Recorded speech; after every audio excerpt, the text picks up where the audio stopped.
बिस्मिल्लाहिर्रहमानिर्रहीम।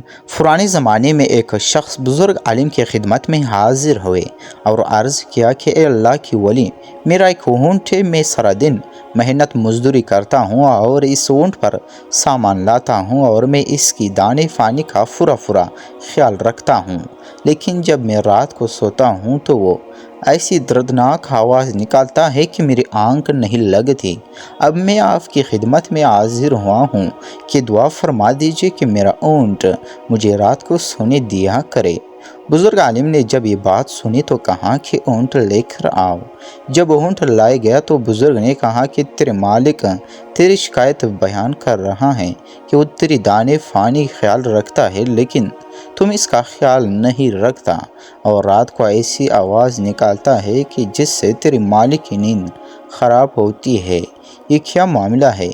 ये सुनकर ऊँट की आंखों में आंसू आ गई और कहने लगा कि मामला ये है कि हम दोनों सारा दिन मेहनत मजदूरी करते हैं।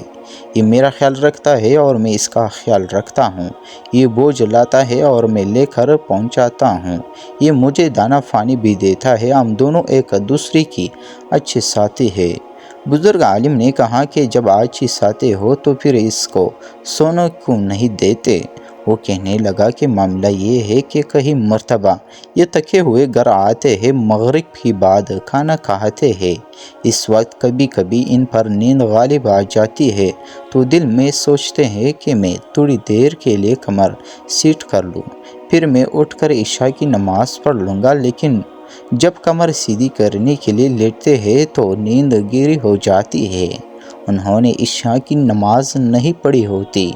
रात को काफ़ी देर हो जाती है, इसलिए मुझे नींद नहीं आती कि अगर इनकी नमाज कज़ा हो गई तो कहीं ऐसा ना हो कि क़यामत के दिन अल्लाह ताला मुझसे पूछे कि तूने अपने साथी को क्यों नहीं जगाया ताकि वो मेरे हुक्म की पाबंदी कर लेता।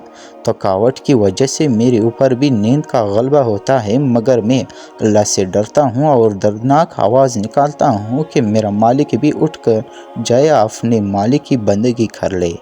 दोस्तों, अगर आप लोग इस चैनल पर नए हो तो चैनल को लाइक